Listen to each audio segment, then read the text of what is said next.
verify the okay so ফেসবুকে সব sound and video ঠিক মতনই আসতেছে, তো আমরা এখানে আমাদের লেকচারটা শুরু করে দেই। আমরা প্রিভিয়াস ক্লাসে এই টপিকটা স্টার্ট করছিলাম, ইউনিট 5 এর ফার্স্ট টপিক থার্মোডায়নামিক্স, যে হিট এন্ড টেম্পারেচার।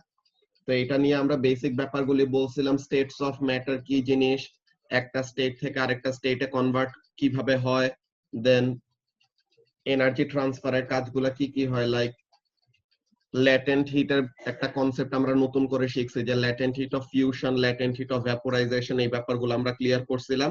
দেন আরেকটা মোর ইম্পর্টেন্ট টপিক পড়ছি, which was specific heat capacity. তো এখন স্পেসিফিক হিট ক্যাপাসিটির ব্যাপারটা আমাদের কি ছিল, যে একটা 1 কেজি সাবস্টেন্সের টেম্পারেচার 1 ডিগ্রি সেলসিয়াস ইনক্রিজ করার জন্য যতটুকু হিট এনার্জি সাপ্লাই করতে হয়, that is called specific heat capacity, তাই তো? তো তাহলে ওরকম আমরা অনেকগুলো জিনিসই শিখে রাখছিলাম। ওয়ালাইকুম আসসালাম নাজমুল শাকিব। তো এখন ফার্স্ট অফ অল আমরা আজকে যে কাজটা করব, ফার্স্টে we will go through the student book, যে আমরা কয়টা টপিক স্টুডেন্ট বুকের থেকে ফার্স্টে দেখে নিব। দেন আজকে ফার্স্ট 40 মিনিটের পর দেন একটা নতুন একটা ইম্পর্টেন্ট টপিক নিয়ে কথা বলবো, which is concept of internal energy, যে ইন্টারনাল এনার্জির বেসিক আমাদের আইডিয়াটা কেমন, ওই ব্যাপারটা নিয়ে আমরা ডিসকাস করব। সো ফার্স্টে আমরা স্টুডেন্ট বুকের স্টার্টিং থেকে আমাদের যতটুকু পড়া হয়েছে ওই জিনিসটা আমরা প্রথমে কভার করে নেই। অলরাইট, তো এখানের মধ্যে কি বলতেছে, when scuba divers need to return to the surface of the water in an emergency, যে স্কুবা ডাইভার কারা, যারা নাকি ওই যে পানির নিচে অনেক ডেপথে যায়, যারা নাকি ডাইভিং করে, হ্যাঁ, তো যখন নাকি তাদেরকে কি করতে হবে, উপরে উঠা লাগবে, কি করতে হবে, they are trained to scream all the way up, ঠিক আছে? তো তাহলে তাদেরকে এরকম ট্রেনিং দেওয়া হয় যেন তারা কি করে, চিল্লায় চিল্লায় এরকম উপরের দিকে উঠে। কি হবে, this may sound a little strange, but the training is designed to ensure that they do not have to think about expelling the gas in their lungs, as this happens automatically when they scream. So তাহলে তাদের ওই যে lungs থেকে যে তাদের কি করতে হবে, এয়ারটা রিলিজ করতে হবে, ওই জিনিসটা না বলে তাদেরকে কি বলে বলে যে তোমরা নিচে থেকে উপরে উঠতে চাইলে তখন কি করবা, চিল্লাবা, ঠিক আছে? চিল্লাইলে পরে তখন কি হবে, when they shout or when they scream, তখন তাদের বডি থেকে যে ভিতরে যেই এয়ারটা থাকবে আর গ্যাসটা থাকবে ওটা তারা রিলিজ করে দিবে। সো রিলিজ করলে কি হবে, তাদের ভলিউমে একটা চেঞ্জ আসবে। ওই জিনিসটা নিয়ে আমাদের এখানের মধ্যে কাজ আছে, যে প্রেসার, ভলিউম, এইসব রিলেটেড। কি বলতেছে, as the pressure decreases on their way to the surface, যে যত তারা উপরে যাবে ডেপথ কমলে প্রেসার কমে যাবে। এটা তো আমরা ও লেভেলস থেকে পড়ে আসছি, যে pressure in a liquid is equal to rho gh, যে density of the liquid into g into depth, তাই তো? সো তাহলে প্রেসার ইন আ লিকুইড এই ফর্মুলা আমরা জানি। তো কি বলতেছে, the air in their lungs expand, so তাহলে যখন নাকি উপরে আসতে থাকে তত কি হয়, যে তাদের লাংস এর ওই এয়ারটা এক্সপ্যান্ড করতে থাকে, বিকজ প্রেসার কমে গেলে ভলিউম বাড়বে। যে আমরা বয়েলস ল পড়ছিলাম ও লেভেলসে থাকতে, pressure is inversely proportional to volume. এই ফর্মুলা মনে থাকার কথা, P1 V1 is equal to P2 V2। So এই ফর্মুলা ওয়াইজ কি হয়, প্রেসার আর ভলিউম হলো ইনভার্সলি প্রপোর্শনাল। এইগুলা জিনিস আমাদের আছে এই চ্যাপ্টারে, এগুলো আমরা দেখবো নেক্সট ক্লাসে, আজকের ক্লাসে এটা না। তো এখানে আমরা জাস্ট একটা ওভারভিউ দেখে নিতেছি থার্মোডাইনামিক্সে কি কি আছে। তো কি বলতেছে, this could be very dangerous to their internal organs, particularly their lungs, and so air must be expelled at least as fast as it expands, যে লাংস এর ভিতরে এয়ার গুলা যে ভলিউমে ইনক্রিজ করতেছে, ওই ভলিউমটা তাদের কি করতে হবে, ওই ভলিউম অফ এয়ার তারা এক্সপেল করে দিলে তখন লাংস এর এক্সপেনশনটা তারা থামাইতে পারবে, ওকে, অর ওইটাকে কম্পেনসেট করতে পারবে বেসিক্যালি। তো কি বলতেছে, this is illustrated in a similar although less extreme scenario. The bubbles of the divers normally exhaled breath will slowly get larger as they rise to the surface.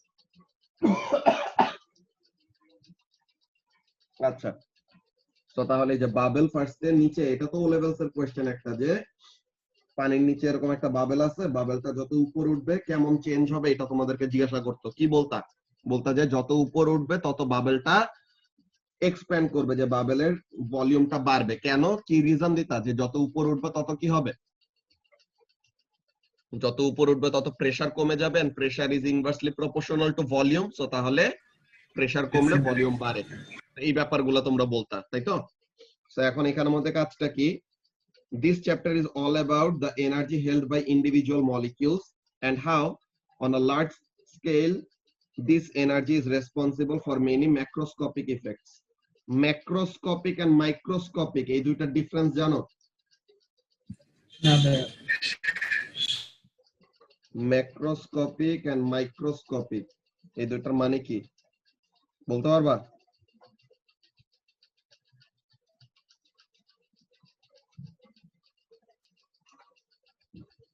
এটা হলো small স্কেলে, microscopic যেগুলাকে আমাদের মাইক্রোস্কোপে যেগুলাকে study করে ওগুলাকে অনেক ছোট object থাকে, তাদেরকে জুম করে তাদেরকে কি করতে হয়, আমাদের দেখতে হয়। আর ম্যাক্রোস্কোপিক হলো ওগুলা যেগুলো আমাদের নরমাল আইসাইটে, যে নরমালি আমরা এগুলাকে কি দেখতে পারি, ডাইরেক্টলি চোখে দেখতে পারি। ওকে, ম্যাক্রোস্কোপিক হলো লার্জ অবজেক্ট আর লার্জ স্কেলের অবজেক্ট, আর মাইক্রোস্কোপিক হলো স্মল স্কেলের অবজেক্ট। এরকম সেম ওয়েতে যে ইন্টার এন্ড ইন্ট্রা এগুলা জিনিস তো জানো। ইন্টার হলো ইন বিটুইন, ইন্টার কি, ইন্টার মানে হলো ইন বিটুইন, আর ইন্ট্রা মানে কি, ইন্ট্রা মানে হলো উইদিন সামথিং, যে একটা বড় জিনিস আছে ওইটার ভিতরেই কি হচ্ছে, that is intra. And intermolecular মানে কি, যে একটা মলিকিউলের সাথে আরেকটা মলিকিউলের কেমন কি কানেকশন। তো তাহলে এরকম কয়েকটা স্পেসিফিক ওয়ার্ড, যে ম্যাক্রো, মাইক্রো, ইন্টার, ইন্ট্রা, এইসব কতগুলি টার্ম আমাদের ভালো মতো ক্লিয়ার থাকলে পরে নিজে নিজে কোনো কিছু রিডিং পরে বুঝতে অনেক ইজি হয়। ওকে, সো কি বলতেছে এখানের মধ্যে, যে ম্যাক্রোস্কোপিক ইফেক্ট কেমন, যে such as pressure exerted by gas on a diverse lungs, কি হবে, we will learn about a large number of rules governing the properties of gases, so যে বয়েলস ল, প্রেসার ল, চার্লস ল, এইসব জিনিস আমরা পড়ছিলাম ও লেভেলসে থাকতে, যে pressure is inversely proportional to volume when temperature is constant, pressure is directly proportional to the temperature in Kelvin when volume is constant। এইসব জিনিসগুলো আমরা নেক্সট ক্লাসে কভার করব। তো এইগুলা ব্যাপার নিয়ে বলতেছে, যে অনেকগুলা গ্যাসের প্রপার্টি শিখবো, বয়েলস ল, চার্লস ল, প্রেসার ল, এগুলা including their pressure, temperature, volume and quantity. These will be explained from first principles in terms of the molecules that make up the gas. In a more general sense, we will see how the energy possessed by a group of molecules lead to the temperature of a sample and the heat transfer. এই জিনিসটা আমরা আজকে পড়বো, যে internal এনার্জির কনসেপ্টটা নিয়ে আমরা আজকে ডিসকাস করব। But first of all, heat and temperature এই জিনিসগুলা কি, টেম্পারেচারের ইউনিট গুলা কি কি হয়, এসআই ইউনিট কোনটা, কনভার্সনের ব্যাপারটা অল্প একটু দেখে নিব, দেন আজকের মোস্ট ইম্পর্টেন্ট টপিক যেটা কনসেপ্ট অফ ইন্টারনাল এনার্জি, ওইটা নিয়ে ডিসকাস করব। সো আমরা এখন এখানের মধ্যে শুরু করি 8A1। আমরা সেকেন্ড টপিকটা অলরেডি কভার করে ফেলছি, যে latent heat and specific heat capacity, ওই টপিকগুলো আমাদের শেষ লাস্ট ক্লাসেই। তো আজকে আমরা এই জিনিসটা পড়ে দেন ইন্টারনাল এনার্জির কনসেপ্টে চলে যাব। ওকে, সো লেটস সি এখানের মধ্যে কি বলতেছে। Temperature, heating an object causes its temperature to rise, এটা আমরা জানি, কিন্তু সব সময় হিট দিলে কি টেম্পারেচার বাড়ে রায়হান? আমরা লাস্ট ক্লাসে কি দেখছিলাম, একটা সার্টেন পোরশনে কি হয়, হিট এনার্জি দিচ্ছি কিন্তু তাও টেম্পারেচার বাড়তেছে না। সো ওই হিট এনার্জি কোথায় যাচ্ছে? স্টেট চেঞ্জের কাজে, তাই না? স্টেট চেঞ্জ করতেছে। হ্যাঁ, সো ওই স্টেট চেঞ্জের কাজে যে যায়, ওইখানের সাথে আমাদের ইন্টারনাল এনার্জির একটা কানেকশন আছে, ওইটা আমরা আজকে শিখে ফেলবো, তখন আরো সেন্স মেক করবে যে কেন আমাদের ওই হিট এনার্জিটা টেম্পারেচারের ইনক্রিজ করে না। ওকে, আচ্ছা, সো এখন এখানের মধ্যে কি, this seems a very obvious statement because এটা তো আমাদের নরমালি বুঝাই যায় হিট এনার্জি দিলে টেম্পারেচার বাড়বে based on our everyday experience, but what is really happening when we heat an object and what do we mean by temperature? So তাহলে hit and temperature same জিনিস না, so কোনটা কি মিন করো ওই ব্যাপারগুলো আমরা বেসিক্স গুলো ফার্স্টে ক্লিয়ার করে রাখি। কি বলতেছে, to understand the concept of temperature we need to think about materials in terms of molecules from which they are made. So তাহলে কোন একটা সাবস্টেন্সের টেম্পারেচার নিয়ে চিন্তা করতে গেলে আমাদের কি করতে হবে, তার মলিকিউলার লেভেলে তাদের এনার্জি গুলা কেমন আছে ওই এনার্জি গুলা নিয়ে চিন্তা করতে হবে। এটাকেই বলে kinetic theory of gases. Okay, so এখানে কি বলতেছে, according to the kinetic theory, when energy is supplied to an object, the molecules in that object receive energy as kinetic energy. So তাহলে যখন নাকি আমরা হিট এনার্জি দেই তখন the kinetic energy of the molecules increases. So তাহলে kinetic energy বাড়লে তারা কি করবে, they will move at a faster rate. So তাহলে টেম্পারেচার বাড়লে এভারেজ কাইনেটিক এনার্জি বাড়ে। So what happens when average kinetic energy increases? The particles move at a very higher velocity or move faster basically. এখানে কাজটা কি, in solids this is usually in the form of vibration, যে solid particle just জায়গা থেকে শুধু কি করে, vibrate করে। Whereas if we are considering a gas, we imagine the molecules whizzing around their container at a greater speed, because gas particle দের কি হবে, gas particles have a greater amount of kinetic energy because gas there temperature কি তাদের solid counterpart এর থেকে বেশি। So the greater the energy, the greater will be the কি বলে, the greater the temperature, the greater will be the average kinetic energy. So তাহলে স্পিডও বেশি হবে। তো এটা লজিক্যাল। তো বলতেছে it is the kinetic energy that determines the temperature. So এই জিনিসটা খুবই ইম্পর্টেন্ট। কি জিনিস, it is this kinetic energy that determines the temperature, and this kinetic energy is related with internal energy, যে আজকের টপিকে যেটা পড়বো। বারবার করে বলে রাখতেছি ইন্টারনাল এনার্জির কথা, because this is a very important concept. Okay, so the kinetic energy is the deciding factor for internal energy or temperature. আচ্ছা, তো এখন এখানের মধ্যে কাজটা কি, if the average kinetic energy of the molecules of a substance is greater, so average kinetic energy বেশি হলে temperature বেশি, then it is at a higher temperature. আর average kinetic energy of a substance যদি কম হয় তো তাহলে টেম্পারেচারও কম। ওকে, এরপর কি বললো, it is important to remember that the internal kinetic energy on the atomic scale is separate from idea of overall movement of the molecules of the object. So তাহলে অবজেক্টের ভিতরে যে কি আছে, কাইনেটিক এনার্জি গুলো আছে, ঠিক আছে, যে অ্যাটমিক স্কেলে যে তাদের মুভমেন্টটা আছে ওই জিনিসটা কি, ওইটা হলো আমাদের অবজেক্টের ওভারঅল মুভমেন্টের থেকে আলাদা। কেমন, ব্যাপারটা হলো এরকম, ব্যাপারটা কি বলতেছে দেখো ফারহান, ব্যাপারটা বুঝাইতেছে যে এই তোমার একটা সলিড ব্লক, অলরাইট, এই তোমার একটা সলিড ব্লক, এই সলিড ব্লকটা ওভারঅল কিসে আছে, রেস্টে আছে না?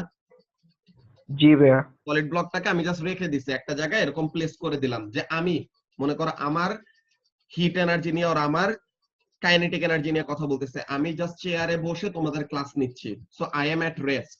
সো আমার কাইনেটিক এনার্জি কত, as an object, as a whole object আমার কাইনেটিক এনার্জি হলো 0 because I am not moving, তাই তো? আচ্ছা, জি ভাইয়া। কিন্তু মলিকিউলার লেভেলে যদি চিন্তা করি, আমার ভিতরে যতগুলি মলিকিউল আছে সবগুলি মলিকিউল কি করতেছে, অ্যাটলিস্ট তারা তো সলিড না, তো তাহলে তারা তো অ্যাটলিস্ট ভাইব্রেশন তো করতেছে নাকি? জি ভাইয়া। তো তাহলে এই ব্যাপারটাই বলতেছে যে the object as a whole তার কাইনেটিক এনার্জি নিয়ে আমরা অ্যাকচুয়ালি কথা বলি না, আমরা কার কাইনেটিক এনার্জি নিয়ে কথা বলতেছি, মলিকিউলার লেভেলে। অলরাইট, যে মলিকিউলার লেভেলে ওই সাবস্টেন্স, তবে কাইনেটিক এনার্জি একটু হলেও থাকবে না? ওই তো কাইনেটিক এনার্জি ওখানে যে মলিকিউলার লেভেলে ওখানে তো পার্টিকেল গুলো একটু হলেও মুভমেন্টে আছে। আমি ওভারঅল রেস্টে আছি কিন্তু আমার ভিতরের মলিকিউল গুলো তো ঠিকই তারা একটা কি আছে, মুভমেন্টে আছে। বুঝতে পারছো? তো ওই ব্যাপারটা এখানের মধ্যে বললো জি ভাইয়া। যে it is important to remember that the internal kinetic energy on the atomic scale is separate from the idea of overall movement of the object. So you can be at rest but still the molecules inside you will be moving. So এটা হলো একটা কথা। এই যে for example, as a cricket ball flies through the air, it has kinetic energy due to its overall movement. যে cricket ball air দিয়ে এরকম উড়ে যাচ্ছে, মনে করো ব্যাটসম্যান এরকম হিট করলো, দেন ক্রিকেট বল মুভ করতেছে, সো তাহলে তার ওভারঅল একটা কাইনেটিক এনার্জি আছে। In addition to this its molecules will be vibrating within it, আর এটার ভিতরের মলিকিউল গুলা কি করতে থাকবে, ভাইব্রেট করতে থাকবে। এই বলের ভিতরে এই বলটা যে যে মলিকিউল গুলা দিয়ে বানানো এই মলিকিউল গুলা কি করতে থাকবে within the ball they will keep on vibrating so তাহলে it is this internal aspect of the energy that determines the temperature so তাহলে আমাদের ইন্টারনাল এই কাইনেটিক এনার্জিটা এইটাই ডিটারমাইন করে যে আমাদের টেম্পারেচার কত হবে এমন না যে তুমি দৌড়ানো শুরু করছো তো তাহলে তোমার টেম্পারেচার বেশি তুমি বসে আছো তোমার টেম্পারেচার কম এটা না তোমার ভিতরে মলিকিউল গুলা কত তাড়াতাড়ি মুভ করতেছে আর কত বেশি আর কত কম ভাইব্রেট করতেছে that will determine the temperature clear হয়েছে ব্যাপারটা কি বললাম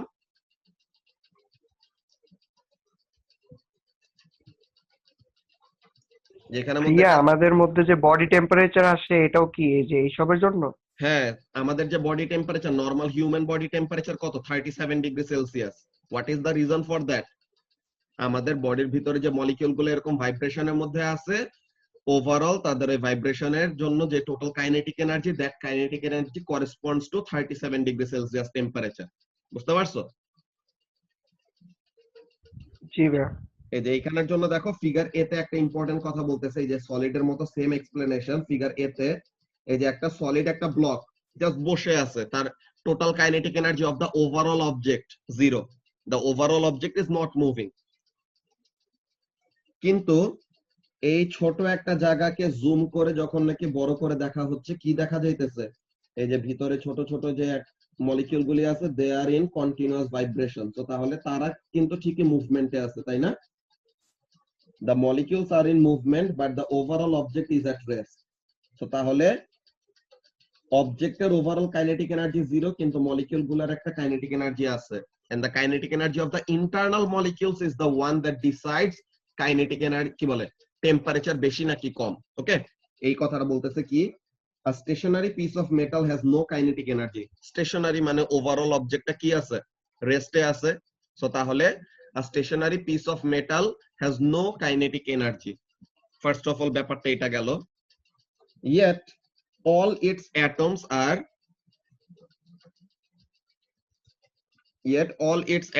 are vibrating all the time যে তার ভিতরে যেই মলিকিউল গুলি আছে আর তার ভিতরে যে অ্যাটম গুলি আছে এই অ্যাটম গুলি কি থাকবে কন্টিনিউয়াস একটা ভাইব্রেশনের মধ্যে থাকবে না ফারহান আচ্ছা এখন স্ক্রিন দেখতে পাচ্ছ সবাই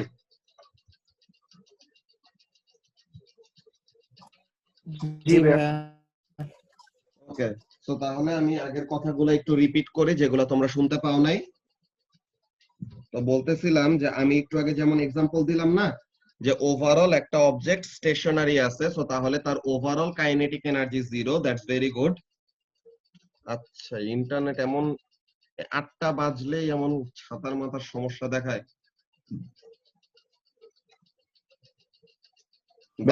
রাতের দিকে একটু প্রবলেম থাকে দুইটা থেকে ঠিক হয়েছে ওইটাই দাঁড়াও একটু 1 মিনিট আচ্ছা এখন হোপফুলি একটু স্টেবল থাকবে আমরা এখানের মধ্যে শুরু করি আবার সো যে কথাটা বলতেছিলাম এখানের জন্য যে ওভারঅল এই স্টিল এই মেটালটা এই যে মেটালটা জাস্ট রেস্টে আছে স্টেশনারি আছে সো তাহলে একটা অবজেক্ট যদি স্টেশনারি থাকে সো তাহলে তার কাইনেটিক এনার্জি কত 0 নাকি সো ওভারঅল এই অবজেক্টের কাইনেটিক এনার্জি হলো 0 কিন্তু তার ভিতরের মলিকিউল গুলার মুভমেন্ট যদি আমরা দেখি যে এই জায়গাটাকে জুম করে দেন এখানের মধ্যে বড় করে দেখানো হয়েছে দেখা যাইতেছে কি প্রত্যেকটা পার্টিকেল ইন্ডিভিজুয়াল মলিকিউলার লেভেলে কি করতেছে they are not stationary they are continuously in movement কেমন টাইপের movement for solid the movement will be in the form of vibrations তাই না সো তাহলে এখানে মলিকিউলস গুলা কি করতেছে ভাইব্রেট করতেছে সো তাহলে এখানের মধ্যে বলতেছে কি a stationary piece of metal has no kinetic energy because stationary মানে velocity 0 so kinetic energy নাই yet all its atoms are vibrating all the time although overall these tiny velocities must sum to 0 or else it would be moving so তাহলে their kinetic energies give the object its temperature so তাহলে molecule গুলার kinetic এনার্জিটাই কি determine করে temperature কত হবে এই জিনিসটা determine করে, and that is a concept of internal energy, যেটা আমরা আসবো একটু পর। তো এখন এখানে অ্যাবসলিউট টেম্পারেচারের কথা কি বলতেছে? Absolute temperature is Kelvin scale. Basically Kelvin স্কেলের কাজটা কি ওটা আমরা দেখি। Absolute temperature, taking energy away from the molecules of a substance causes its temperature to become lower. যে আমরা হিট এনার্জি দিলে টেম্পারেচার বাড়বে, তো হিট এনার্জি নিয়ে গেলে পরে টেম্পারেচার কমে যাবে না? সো এটা তো লজিক্যাল যে আমরা যত একটা সাবস্টেন্সের থেকে হিট এনার্জি রিমুভ করব আর সরাই ফেলবো, তার কাইনেটিক এনার্জি, কাদের কাইনেটিক এনার্জি? এই যে ভিতরে মলিকিউল গুলার কাইনেটিক এনার্জি আস্তে আস্তে কমে যাবে। তো মলিকিউল গুলার কাইনেটিক এনার্জি কমতে কমতে কমতে কমতে কমতে কমতে এমন একটা সিচুয়েশন কে হবে না? হাইপোথেটিক্যালি হইলে পরেও তো এটা চিন্তা করা যায় যে ফার্স্টে গ্যাস ছিল, ওকে, ফার্স্টে গ্যাস ছিল, তখন the particles were in random continuous motion. এখন এই গ্যাস থেকে আমরা কি করতেছি? ওই গ্যাস থেকে আমরা কন্টিনিউয়াসলি তার থেকে হিট এনার্জি নিয়ে নিচ্ছি। তো গ্যাসের থেকে হিট এনার্জি নিতে নিতে নিতে নিতে নিতে নিতে কি হবে? গ্যাস গুলার মুভমেন্ট অনেক কমে যাবে, then eventually the gas particles will come so close together যে তারা গ্যাস থেকে এখন কিসে কনভার্ট হয়ে যাবে? লিকুইডে। এরপরে লিকুইডটাকেও ঠান্ডা করতেছে, লিকুইডটাকে ঠান্ডা করতে করতে করতে করতে করতে করতে দেন লিকুইড পার্টিকেল গুলা এত কাছাকাছি চলে আসছে যে তখন তারা একটা রেগুলার প্যাটার্নে চলে গেল। লিকুইড পার্টিকেল আগে কিভাবে মুভ করতো আরিফিন? একটা পার্টিকেল আরেকটা পার্টিকেলের উপর দিয়ে ফ্লো করতে পারতো, তাই না? এখন রেগুলার প্যাকিং এ চলে আসবে তখন কি হবে? তারা জাস্ট জায়গায় থেকে শুধু ভাইব্রেট করতে পারবে, রাইট? জি ভাইয়া। ওকে, তো এখন এই সলিড পার্টিকেলটাকে যদি আরো আমরা কি করি? ঠান্ডা করতে থাকি, যে সলিড হয়েছে এখনো তার থেকে আমরা হিট এনার্জি সরাই নিতেছি, তো তাহলে হিট এনার্জি সরাই নিতে নিতে নিতে নিতে নিতে নিতে এক সময় কি হবে? যত হিট এনার্জি সরাই নিব তত কি হবে? তত কাইনেটিক এনার্জি কমতে থাকবে, যে মলিকিউল গুলার ভাইব্রেশন কমতে থাকবে, তাই না? যে যত আমরা হিট এনার্জি সরাই নিব তত মলিকিউল গুলার ভাইব্রেশন কমতে থাকবে, দেন হিট এনার্জি সরাইতে সরাইতে এমন একটা আমরা টেম্পারেচার রিচ করতে পারি না যেই টেম্পারেচারে মলিকিউল গুলার ভাইব্রেটই করবে না। এমন একটা টেম্পারেচার যে এত কম টেম্পারেচার আমরা নিয়ে গেলাম যে কি হইলো? এখন মলিকিউল গুলার ভাইব্রেটই করতেছে না। সো ওই টেম্পারেচারটা, যে টেম্পারেচারে মলিকিউল গুলার ভাইব্রেশন একদম বন্ধ হয়ে গেছে, that temperature will be called absolute zero temperature. তো ওইটাকে আমরা অ্যাবসলিউট জিরো টেম্পারেচার বলি। তো এই জিনিসটা এখানের মধ্যে বলবে, দেখো কি বলতেছে। If you imagine a situation in which energy is continuously being taken away from a collection of molecules, then there will come a moment when all the kinetic energy has been removed from the substance. So তাহলে ওই molecule গুলা থেকে kinetic energy remove করতে করতে করতে করতে একসময় এমন একটা পজিশনে নিয়ে আসলাম আর এমন একটা সিচুয়েশন ক্রিয়েট করলাম যে কি হলো? কাইনেটিক এনার্জি আর থাকলো না মলিকিউলদের। তো তাহলে মলিকিউলদের যদি আর কোনো কাইনেটিক এনার্জি রিমেইনিং না থাকে, তো তাহলে কি হবে? তো তাহলে the molecules will not be moving. So তাহলে the molecules will no longer be moving at all. At this point the temperature is said to be absolute zero, and এটা আমাদের ডিগ্রি সেলসিয়াস স্কেলে কত কত temperature? -273.15 degree Celsius. -273.15 degree Celsius কে আমরা কি বলি? Zero Kelvin temperature. Okay okay, so zero Kelvin temperature কে এইভাবে আমরা ডিফাইন করে যে জিনিসটা এখানের মধ্যে এক্সপ্লেইন করা আছে। কি বলতেছে? Let's see. অনেক অনেক ডিফারেন্ট আমরা টেম্পারেচারের স্কেল ইউজ করে আসি, কিন্তু মোস্ট কমন হলো Celsius scale and Kelvin scale. Fahrenheit স্কেলও ইউজ করা হয় যায়, যে আমরা যে জ্বর মাপি, অনেকজন যে বলে 99, 100, 102, 105 এমন জ্বরের কথা বলে, যে তো ওইগুলা কি? ওগুলা অ্যাকচুয়ালি আমাদের ফারেনহাইট স্কেলে মেজার করা হয় বডি টেম্পারেচার গুলা মাঝে মাঝে। তো এখন এখানের মধ্যে কি? Different scales of temperature have historically placed zero in arbitrary places compared with the average internal kinetic energy of the molecules. So তাহলে অনেক অনেক এরকম টেম্পারেচারের স্কেল আছে যেখানে ডিফারেন্ট ডিফারেন্ট জায়গাতে জিরো ধরা হয়েছে, যে এত টেম্পারেচারকে জিরো ধরবো, মানে এত টেম্পারেচারকে জিরো কেলভিন ধরবো, আর এত টেম্পারেচারকে 0 ডিগ্রি সেলসিয়াস ধরবো, আর এত টেম্পারেচারকে 0 ফারেনহাইট ধরবো, এমন টাইপের। For example, Anders Celsius chose the freezing point of pure water as 0 যে পিওর ওয়াটার যত টেম্পারেচারে ফ্রিজ হয় মানে কি ওয়াটার থেকে যেই টেম্পারেচার আইসে কনভার্ট হবে ওই টেম্পারেচারকে সে 0 ধরছে। তো তাহলে সেলসিয়াস স্কেলে 0 ডিগ্রি সেলসিয়াস মানে কি the temperature at which water freezes. কি ওয়াটার? Pure water.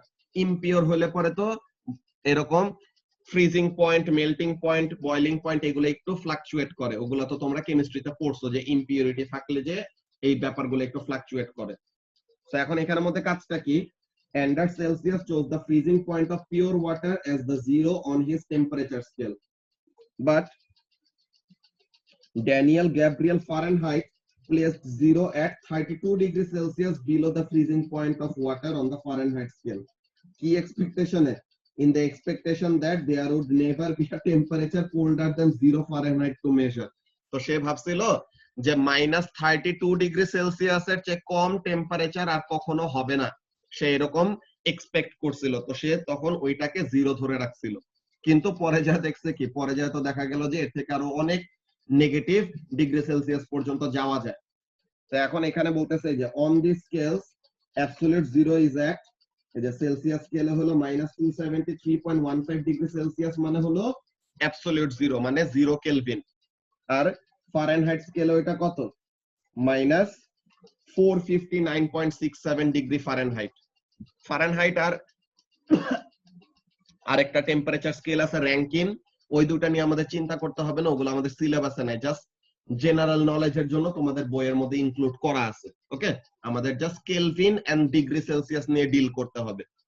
এই যে কি বলতেছে এখন, in 1848 Lord Kelvin defined an absolute temperature scale which started with 0 at absolute 0, যে -273 ডিগ্রি সেলসিয়াস কে 0 ধরছে। তো ওইটাকে আমরা কি বলি? -273 degree Celsius is the absolute 0 temperature, যে এর থেকে কম হওয়া পসিবল না। ওকে, -273 ডিগ্রি সেলসিয়াসের চেয়ে কম হওয়া পসিবল না, সো সে ওইটাকে 0 ধরছে। তো এর জন্য এইটাকে আমরা এসআই ইউনিট হিসেবে কনসিডার করি। যে টেম্পারেচারের এসআই ইউনিট কি ফারহান? ডিগ্রি সেলসিয়াস নাকি কেলভিন? ডিগ্রি সেলসিয়াস না বলি আমরা? না, আমরা যে এসআই ইউনিটের যে 7টা লিস্ট দিছিলাম ওখানে টেম্পারেচারের স্কেলে কি ছিল? কেলভিন ছিল নাকি ডিগ্রি সেলসিয়াস? কেলভিন ছিল। কেলভিন। সো তাহলে Kelvin is the base SI unit of temperature. Okay, ও আচ্ছা, আর মনে হচ্ছে আমরা যা ইউজ করি আর কি। না। ওকে, সো এখন এখানের মধ্যে বলতেছে কি, for convenience he made the gaps in his scale identical to those in the Celsius scale. This is known as the Kelvin scale of temperature or sometimes as the absolute temperature. So Kelvin scale ke absolute temperature scale bola hoy. As the units begin from a definite 0 and go up as we add even amount of energy to the particles of the substance being measured, the various temperatures are not compared to something else, mane such as freezing point of water. So ekhon ki bolteche, this is why the term absolute temperature is used, because this is the maximum negative or the lowest possible temperature that we can reach. তো lowest possible temperature কে 0 ধরছে, দেন 0 থেকে আস্তে আস্তে kelvin স্কেলে temperature বাড়ে, এমন টাইপের ওয়েতে সাজানো হয়েছে কেলভিন স্কেলটা। কি বলতেছে? we do not use the word or symbol for degrees when quoting values on the Kelvin scale. For example, the temperature at which lead becomes superconducting is 7.19 Kelvin or 7.19 K. The Scottish engineer William Rankine proposed a similar absolute temperature scale with degrees separated by the same amount as in the Fahrenheit scale. The Rankine scale is not used today. এখন আর এটা use করা হয় না। এই যে Rankine and Fahrenheit scale, এই দুইটা scale হলো অনেক রেয়ারলি ইউজড, এত বেশি ইউজ করা হয় না। র‍্যাঙ্কিন স্কেল হলো একদম সবচেয়ে রেয়ার, যে এটা ইউজই হয় না। এটা হয়, এটাও হয়, এটাও হয়, কিন্তু this is the main one. ঠিক আছে, এটা হলো সবচেয়ে ইম্পর্টেন্ট। কোনটা? কেলভিন স্কেল, বিকজ এটা হলো আমাদের base SI unit of temperature. Okay, তো এখন ডিগ্রি সেলসিয়াস থেকে কেলভিন, কেলভিন থেকে ডিগ্রি সেলসিয়াস, এই কনভার্সন নিয়ে তো আমাদের কারো কোনো কনফিউশন নাই, আছে?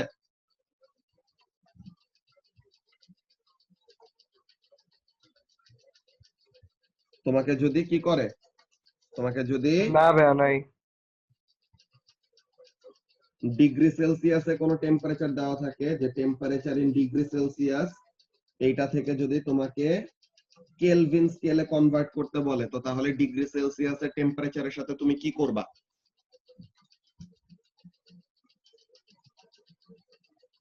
অ্যাড 273।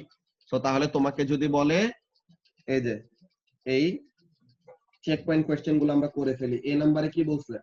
27 ডিগ্রি সেলসিয়াস কে কেলভিনে কনভার্ট করতে। সো তাহলে 27 degree Celsius is equal to কত Kelvin? 27 plus 273 which is 300 Kelvin. এরপরে বললো যে -173 ডিগ্রি সেলসিয়াস কে কেলভিনে কনভার্ট করতে। সো তাহলে -173 plus 273, so this give us 100 kelvin.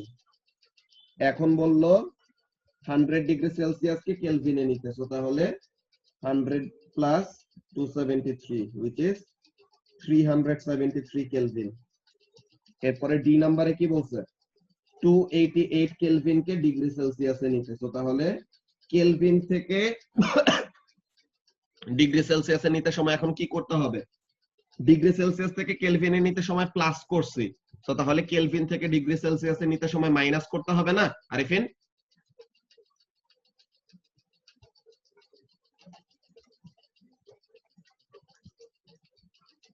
তো তাহলে কেলভিন থেকে ডিগ্রি সেলসিয়াসে নিতে সময় আমাদের মাইনাস করতে হবে 273। সো তাহলে দিস উইল গিভ আস কত? 15 degree Celsius. So this is how we will have to do the conversion। কেমন? টেম্পারেচার কনভার্সনের প্রসিডিওরটা ডিগ্রি সেলসিয়াসে দেওয়া থাকলে ওইটার সাথে 273 প্লাস করলে it will get converted to Kelvin, আর কেলভিনে দেওয়া থাকলে কেলভিন থেকে ডিগ্রি সেলসিয়াসে নেওয়ার জন্য কি করতে হবে? -273 করা লাগবে। এটা নিয়ে কি কারো কোনো কনফিউশন আছে? তারিফ, বুঝতে পারছো? হ্যাঁ ভাই। নেট একটু প্রবলেম দিতেছে কেন? আচ্ছা, এটা কি মুহাইমিন ভালোবাসা 100%?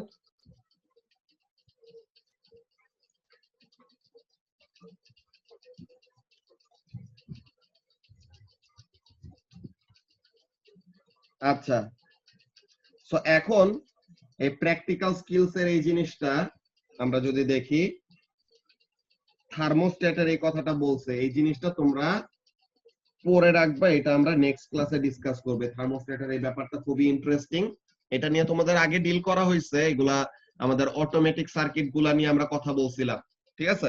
অটোমেটিক সার্কিট গুলা অ্যাজ ইন যে ফায়ার অ্যালার্ম হিসেবে কিভাবে ইউজ করা যায় একটা থার্মিস্টরকে, দেন অটোমেটিক লাইটিং সিস্টেমের জন্য কিভাবে আমাদের এটা ইউজ করা যায়, কি বলে, এলডিআর ইউজ করা যায়, দেন বার্গলার অ্যালার্মের মধ্যে কিভাবে আমাদের এলডিআর ইউজ করা যায়, এরপরে কুলিং সার্কিটের জন্য কিভাবে আমাদের একটা থার্মিস্টর ইউজ করা যায়, এমন টাইপের। ওকে, সো তাহলে এই থার্মোস্ট্যাটের কাজটা, এই জিনিসটা পড়লে পরে খুবই ইন্টারেস্টিং মনে হবে, এই জিনিসটা দেখে রাখবা। আর এই যে এক্সাম হিন্ট বলছে যে এক্সট্রা কন্টেন্ট কি, ফারেনহাইট আর র‍্যাঙ্কিন স্কেল এক্সাম স্পেসিফিকেশনে নাই। সো তাহলে এগুলা নিয়ে আমাদেরকে কোশ্চেনও করবে না। অলরাইট, সো তাহলে এগুলা নিয়ে আমাদের চিন্তা করার কোনো দরকার নেই। Now we are done with this part. Heat ট্রান্সফারের এই ব্যাপারগুলো, specific heat capacity and specific latent heat, এই ব্যাপারগুলো আমরা অলরেডি কভার করছি। সো এগুলা নিয়ে আমাদের কাজ শেষ। এখন দ্য টপিক যেটা নিয়ে আমাদের আজকে মেইন ডিসকাশনটা হবে, ইন্টারনাল এনার্জি। ওকে, সো এখন এই ইন্টারনাল এনার্জির ব্যাপারটা নিয়ে আমরা ডিসকাস করব। বাট ইন্টারনাল এনার্জি জিনিসটা কি, তোমরা এএস এ থাকতে সময় অনেকগুলা মার্ক স্কিমে এমন টাইপের অ্যানসার পাইছো কি, যে সাপোজ যে কোন একটা বল এরকম বাউন্স করতেছে, যে তোমাদের এরকম বাউন্সিং বলের মনে করো বল এরকম বাউন্স করতে করতে in every bounce the height is decreasing, প্রতিটা বাউন্সে হাইট কমে যাচ্ছে। তো তাহলে এটার জন্য রিজন যখন চাওয়া হইতো মার্ক স্কিমে মাঝে মাঝে দেখতা যে some of the kinetic energy has been converted to internal energy. So এই ইন্টারনাল এনার্জিটা মানেটা কি, এই ইন্টারনাল এনার্জির কথাই তারা বলতেছিল। ওকে, তো তাহলে এই ইন্টারনাল এনার্জি অ্যাকচুয়ালি কি ব্যাপার, ওই ব্যাপারটা নিয়ে আমরা ডিসকাস করব। তো এখন ইন্টারনাল এনার্জি কি জিনিস ওইটা নিয়ে আমরা ডিসকাস করব। বাট এই মিটিং আর 2 মিনিটের কম আছে, তোমরা একটা কাজ করো নেক্সট মিটিং এ জয়েন করো, ওখানে আমরা ইন্টারনাল এনার্জি শুরু করতেছি, ঠিক আছে? আচ্ছা, তো ফার্স্টে আমরা নোটপ্যাডের মধ্যে ইন্টারনাল এনার্জির ব্যাপারগুলো নিয়ে লিখে দেই, দেন আমরা স্টুডেন্ট বুক থেকে মেইন কনসেপ্টটা দেখে নিব যে আসলে কি বলতে চাইতেছে তারা ইন্টারনাল এনার্জির ব্যাপারে। ওকে,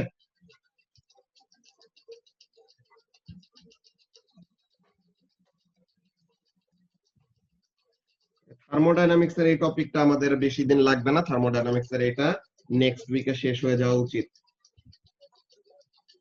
এরপর আমাদের নিউক্লিয়ার এনার্জিটাও ওখানে আমাদের পার্টিকেল ফিজিক্স এর সাথে রিলেটেড। সো এই ফ্রাইডেতে আমাদের এই পার্টিকেল ফিজিক্স এর এক্সট্রা ক্লাস আছে, তো ওগুলা এক্সট্রা ক্লাসের মধ্যে পার্টিকেল ফিজিক্স এর ওই জিনিসগুলো কভার হলে দেন রায়ান এখন লর্ড কেলভিনের প্রোফাইল পিকচার দিয়ে রাখছে।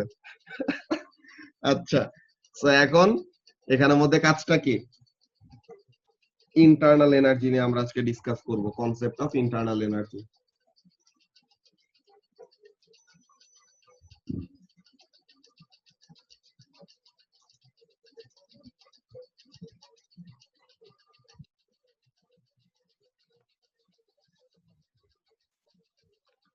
ওকে, তো এখন এখানের মধ্যে কাজটা কি, লেটস সি। ইন্টারনাল এনার্জি হলো অ্যাকচুয়ালি কতগুলা ডিফারেন্ট ফর্ম অফ এনার্জির সামেশন, ঠিক আছে? একটা মলিকিউলের ভিতরে আর একটা মলিকিউলের অনেক টাইপের এনার্জি থাকতে পারে, সব ওই এনার্জির টাইপ গুলার সামেশনকে আমরা ওভারঅল এনার্জিটাকে ইন্টারনাল এনার্জি বলি। যে ইন্টারনাল এনার্জি ইনক্লুডস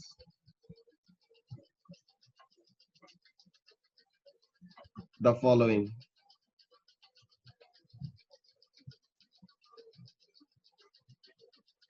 কি কি জিনিস? Number 1, random translational kinetic energy.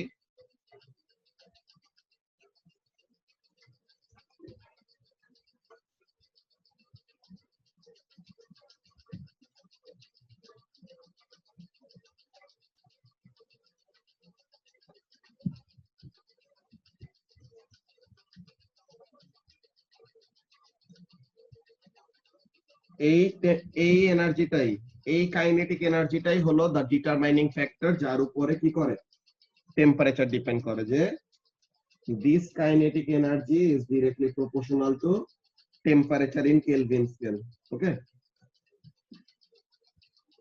আর বাকি যে এনার্জি গুলা থাকে ইন্টারনাল এনার্জির কম্পোনেন্ট হিসেবে, ওগুলি কি কি ওগুলো আমরা লিস্ট করে ফেলতেছি। Number 2,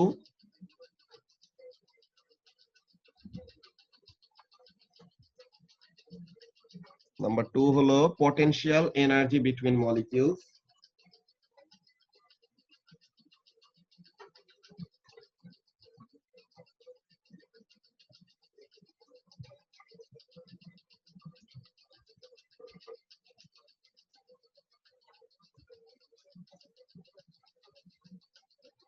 number 3, vibrational kinetic energy.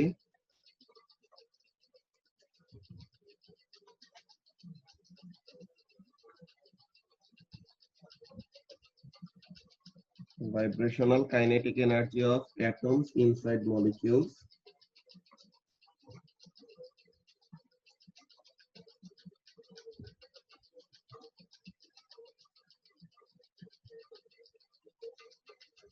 এরপরে rotational kinetic energy of the molecules.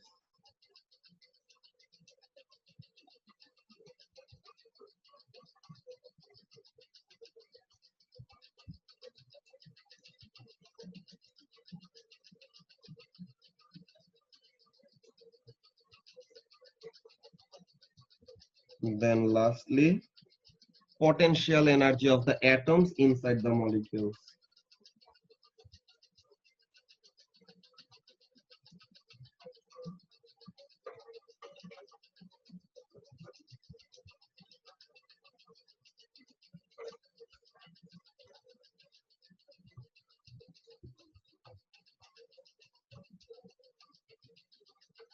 আচ্ছা, সো তাহলে এখানে ডিফারেন্ট আমি কালার কোডিং ইউজ করছি। নাম্বার 1 এরটা আমি গ্রিন কালার দিয়ে লিখছি because that is the most important energy that we will have to deal with, because that energy is actually the determining factor যে কোন একটা সাবস্টেন্সের টেম্পারেচারের কি হবে। অলরাইট, সো তাহলে বাকি এনার্জি গুলা নিয়েও বলবো, আমি ফার্স্টে ওই এনার্জিটা নিয়ে ডিটেইলে বলে নেই। ফার্স্টে translational kinetic energy, what does that mean? Mostakim বলতে পারবা? Translational kinetic energy, translation or translational movement, এমন টাইপের ওয়ার্ড তোমাদের ম্যাথস পিতে তোমরা ম্যাট্রিক্স করছো না মোস্তাকিম? জি ভাইয়া। তো এই ম্যাট্রিক্স এর মধ্যে ট্রান্সলেশন একটা ট্রান্সফরমেশনের ওয়ে ছিল না, যে কি করে যে অবজেক্টের সাইজ, শেপ কোনো কিছু চেঞ্জ হবে না, জাস্ট এক জায়গা থেকে আরেক জায়গায় এটা কি হবে, ট্রান্সলেটেড হয়ে যাবে, যে ডিসপ্লেসড হবে বেসিক্যালি, তাই তো? জি ভাইয়া। আচ্ছা, সো তাহলে এই র্যান্ডম ট্রান্সলেশনাল কাইনেটিক এনার্জি মানে কি? তাহলে এই যে মলিকিউলস গুলা থাকবে, যে মনে করো আমি এখানে একটা গ্যাস আঁকি, সো এখন এই গ্যাসের মধ্যে এখানে এরকম ডিফারেন্ট ডিফারেন্ট মলিকিউল আছে।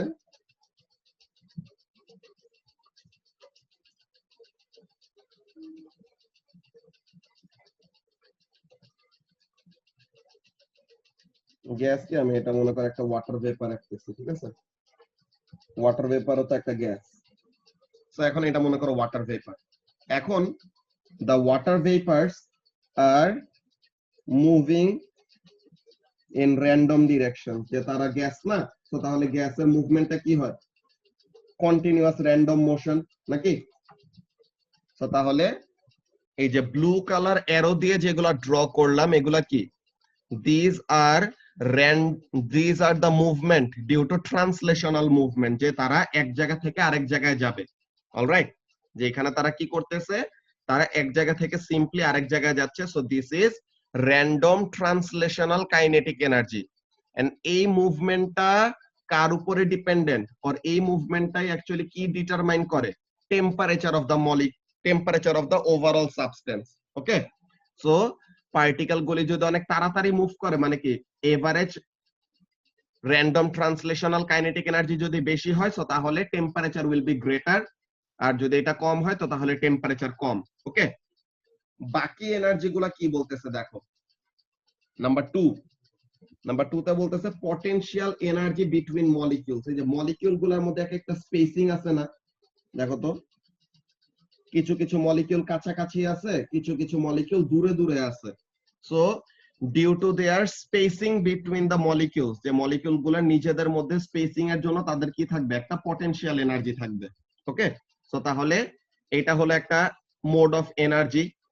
দেন vibrational kinetic energy of atoms inside the molecules. এই যে ওয়াটার ভেপার, এটা কি? H2O, যেটা দুইটা হাইড্রোজেন এন্ড একটা অক্সিজেন অ্যাটম দিয়ে বানানো, তাই তো? দুইটা হাইড্রোজেন এন্ড একটা অক্সিজেন দিয়ে বানানো। তো তাহলে তারা কি ইন্ডিভিজুয়াল অ্যাটম না? তো তাহলে অ্যাটম গুলা তারা তো নিজেদের ভিতরে কি করতেছে? ভাইব্রেট করতেছে। তো তাহলে the vibrational kinetic energy of atoms inside the molecules, এইটা আরেকটা ওয়ে যেটা ইন্টারনাল এনার্জিতে কন্ট্রিবিউট করে। Then rotational kinetic energy of the molecule, যে এই মলিকিউল গুলা কি করে? রোটেট করে না? মলিকিউল গুলা তো এরকম ঘুরতেও পারে, ক্লকওয়াইজ বলো অ্যান্টি ক্লকওয়াইজ বলো, যে কোনো একটা সার্টেন অ্যাক্সিস ধরে তারা কি করতে পারে? রোটেশনও করতে পারে। সো তাহলে এই ফর্মেও তাদের কাইনেটিক এনার্জি থাকে। And lastly potential energy of the atoms inside the molecules,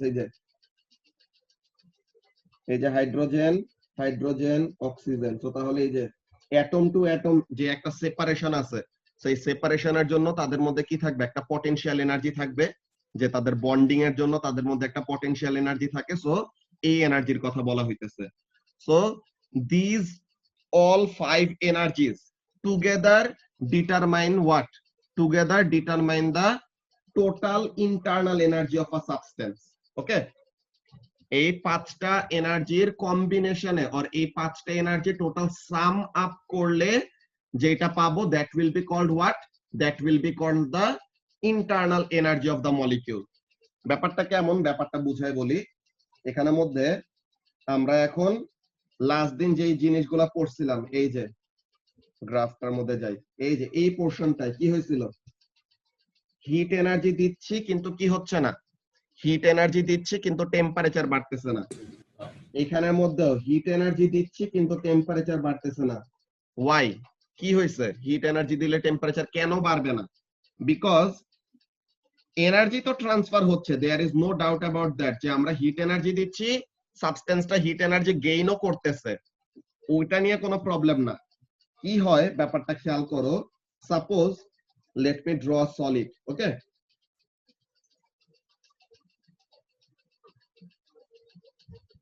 এখানের মধ্যে এখন কি হবে? এখানে solid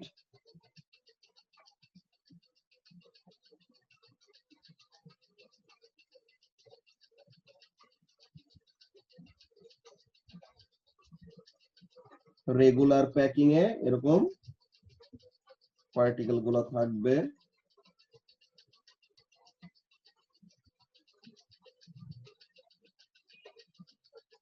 okay, so now what happens?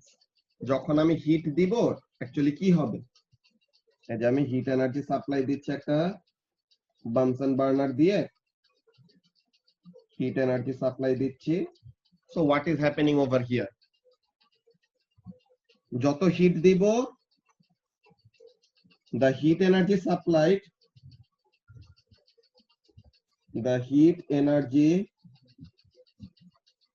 supplied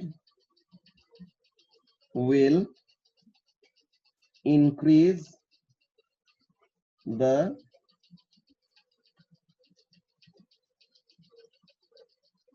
internal energy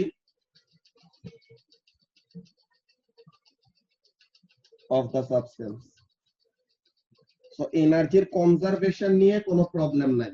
okay, energy is always conserved and that will always be true. So তাহলে hit energy যে supply দিচ্ছে ওইটা কোনো না কোনো ফর্মে সে পাবে।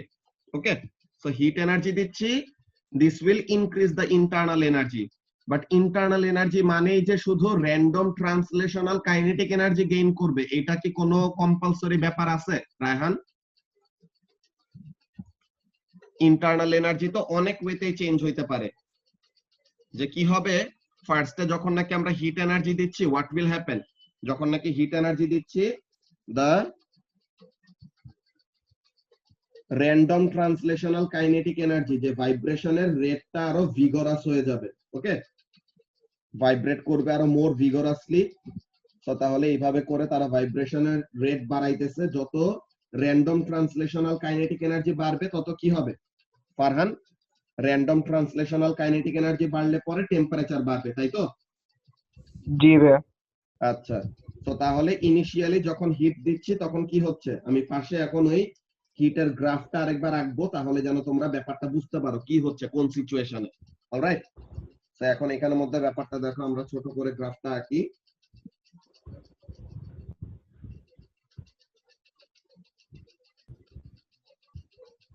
এই রিজিয়নটা what is happening?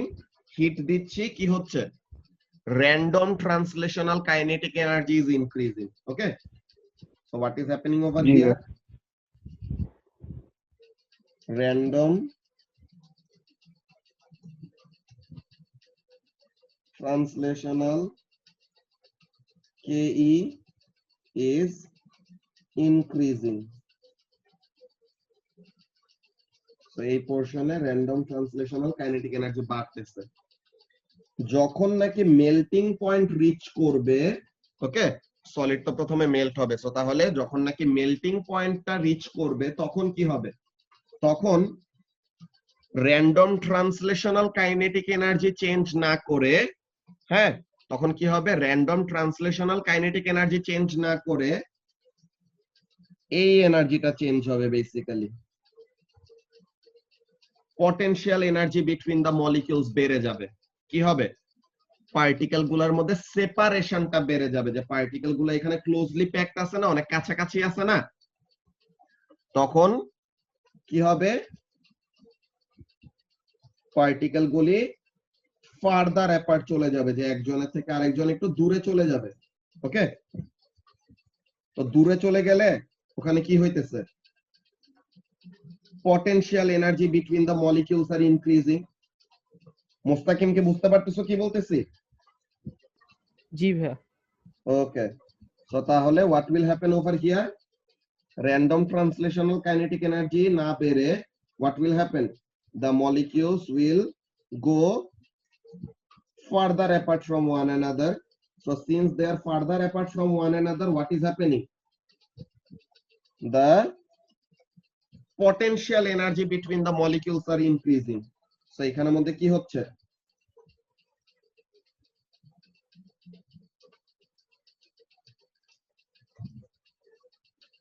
potential energy of the molecules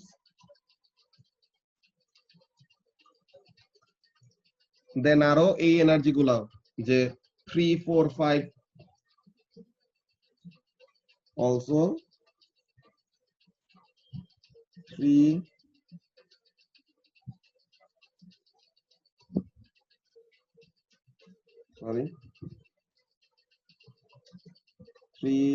4, 5 মানে আমাদের লিস্টের থেকে আর কি, এই 3, 4, 5 এই এনার্জি গুলাও চেঞ্জ হচ্ছে,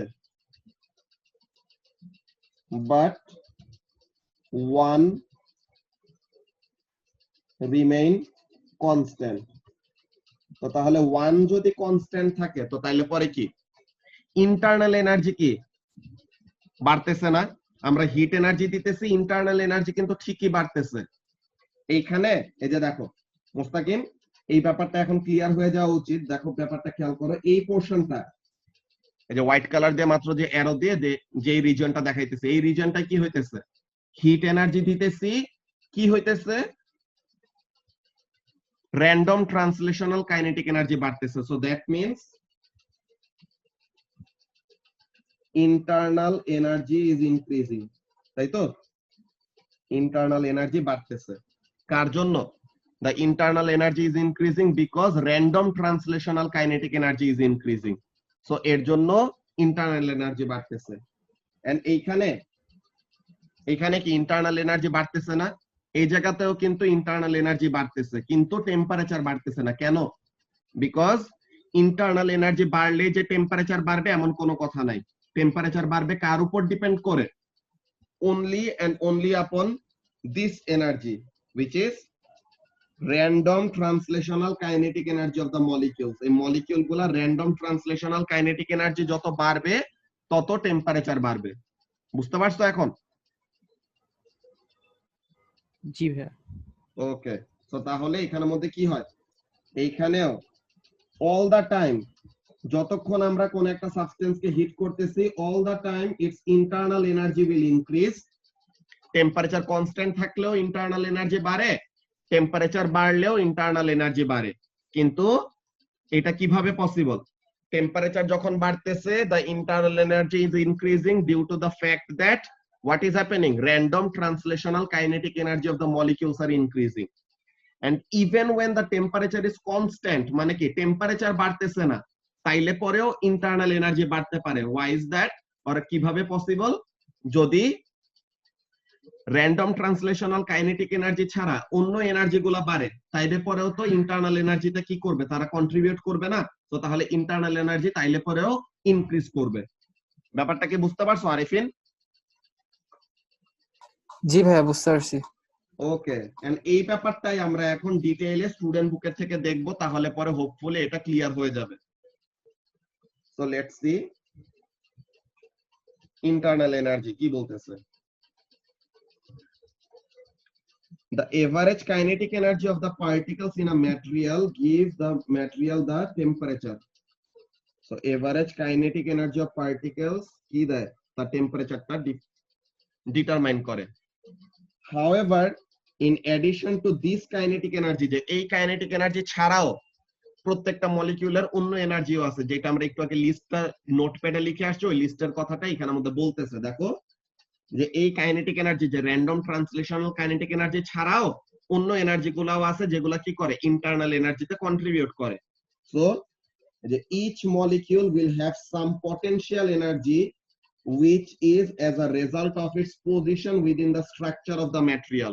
তো তাহলে মলিকিউল গুলা ওই ম্যাটেরিয়ালের স্ট্রাকচারের মধ্যে কোন পজিশনে আছে ওইটার উপর ডিপেন্ড করে মলিকিউল গুলোর কি থাকবে, পটেনশিয়াল এনার্জি থাকবে, বা একটা মলিকিউল আর একটা মলিকিউলের রেসপেক্টে কোন পজিশনে আছে ওইটার উপর ডিপেন্ড করেও তাদের কি থাকতে পারে, একটা পটেনশিয়াল এনার্জি থাকতে পারে।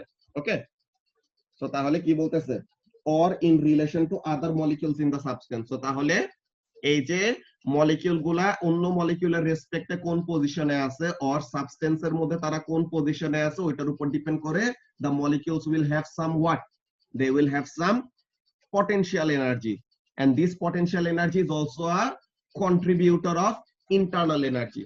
তো এখন এই জিনিসটা, এটা খুবই ইম্পর্টেন্ট, এটা আমরা মার্ক করে রাখি।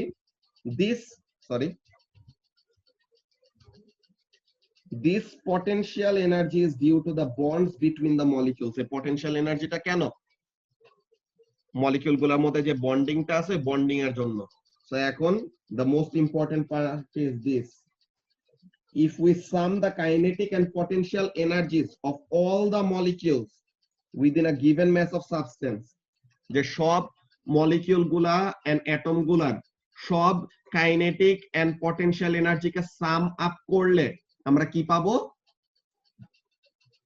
we have measured its internal energy। So তাহলে internal energy is what, it is actually the summation of all the kinetic and potential energies of the molecules।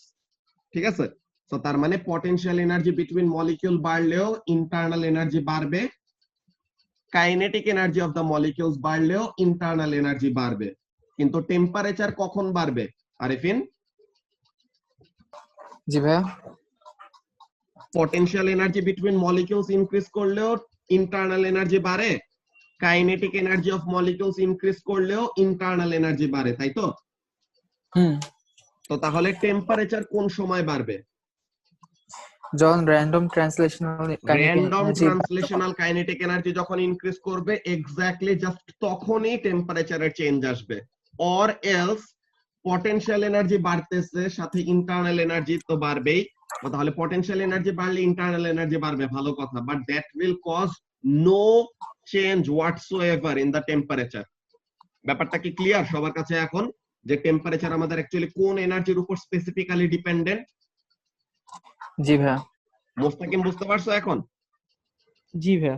Okay, so এখন এখানের মধ্যে কি বলতেছে, তোমাদের কেমিস্ট্রিতে Maxwell Boltzmann distribution most probably তোমরা নাম শুনছো, দেখার কথা এরকম একটা গ্রাফ, এটা নিয়ে আমাদের ডিল করতে হবে। এই Maxwell Boltzmann distribution and RMS velocity, এগুলা নিয়ে আমরা ডিসকাস করব ডিটেইলে নেক্সট ক্লাসে। এগুলা জিনিস নিয়ে আমাদের অনেক পড়া আছে। তো এখানের মধ্যে কাজটা কি বলতেছে, সরি, আচ্ছা, তো এখানে কি বলতেছে, it is important to note that the molecules do not all have the same amount of kinetic energy। আমরা এভারেজটা নেই, ওকে, যে সবার কাইনেটিক এনার্জি সেম না, সবার পটেনশিয়াল এনার্জিও সেম না। what we take the average energy। so this internal energy is randomly distributed across all the molecules according to the Maxwell-Boltzmann distribution। তো তাহলে Maxwell বোলটজম্যান ডিস্ট্রিবিউশনটা এই গ্রাফের, আমি জাস্ট একটা কোশ্চেন যদি তোমাদেরকে করি, কেমিস্ট্রিতে তো তোমরা এটা শুনছো দেখছো এগুলা নাকি? জি ভাইয়া। এই জিনিসটা তোমরা পড়বা এন্ড আমাকে একটা অ্যানসার তোমরা ইনবক্সে দিবা, ওকে, একটা অ্যানসার তোমরা ইনবক্সে দিবা। What is the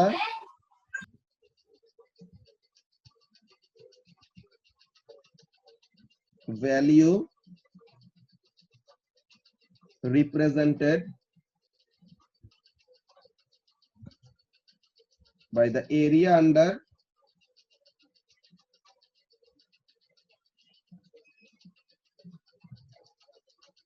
Maxwell-Boltzmann distribution curve.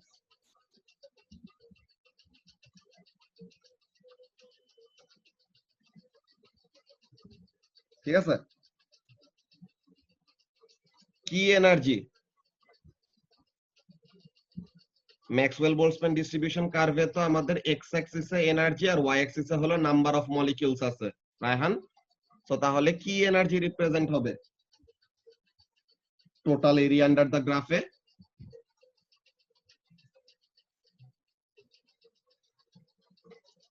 Energy কথাটা ঠিক আছে, এখানে হবে আর কি মানে একটা সার্টেন মলিকিউল বা পার্টিকেলের কি টোটাল এনার্জিটা বলতেছে এখানে।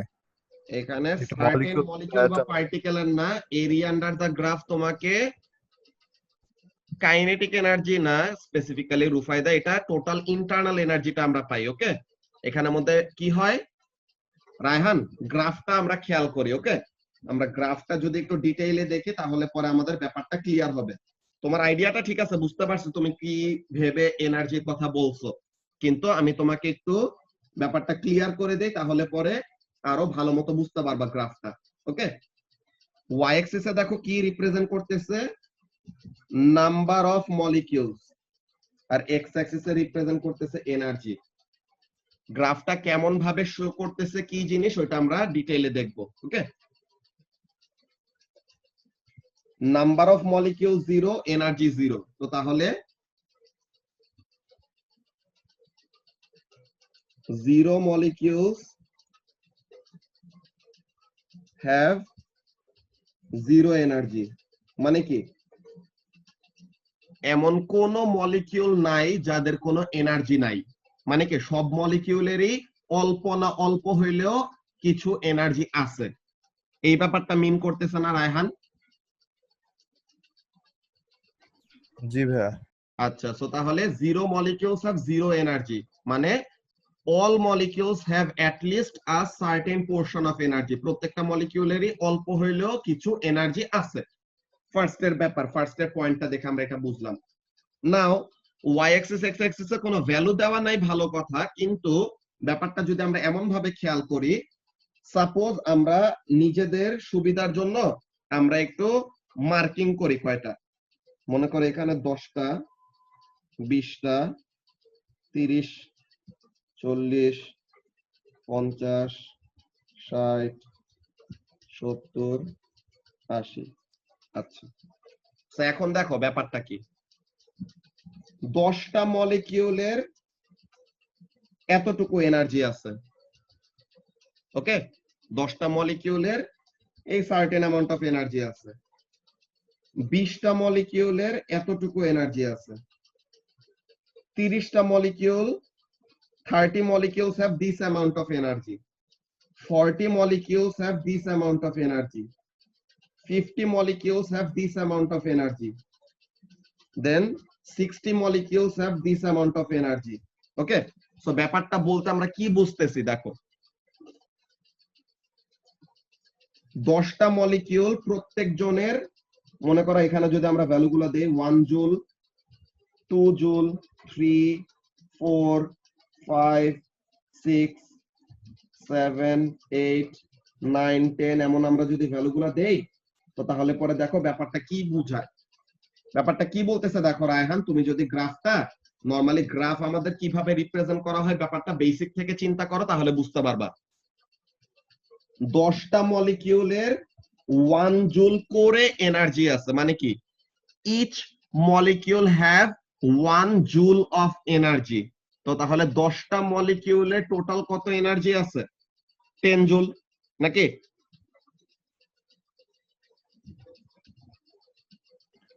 থিওরিটিক্যালি তো এটা হওয়ারই কথা, বাট ওইটা তো হইতেছে না।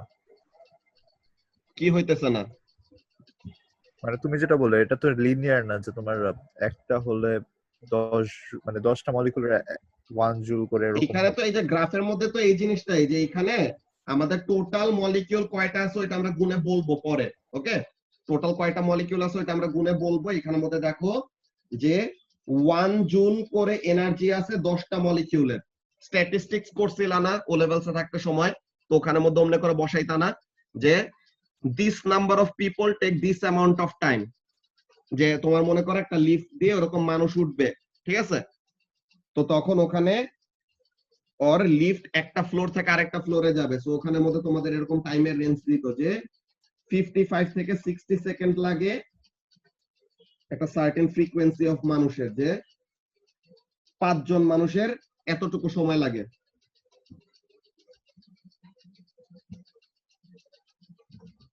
দেন 2 জন মানুষের এতটুকু সময় লাগে, এরপরে একজন মানুষের এতটুকু সময় লাগে,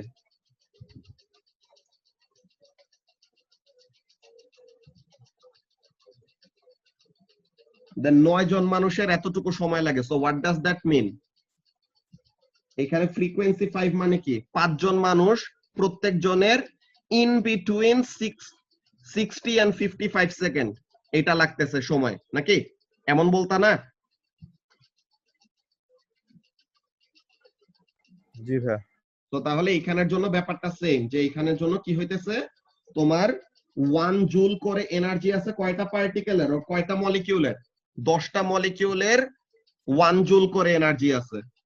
2 জুল করে এনার্জি আছে কয়টা মলিকিউলের? 20টা মলিকিউলের। তো তাহলে 20টা মলিকিউলের 2 জুল করে এনার্জি আছে। তো তাহলে 20টা মলিকিউলের টোটাল এনার্জি কত হবে? 20 into 2 নাকি এরকম না?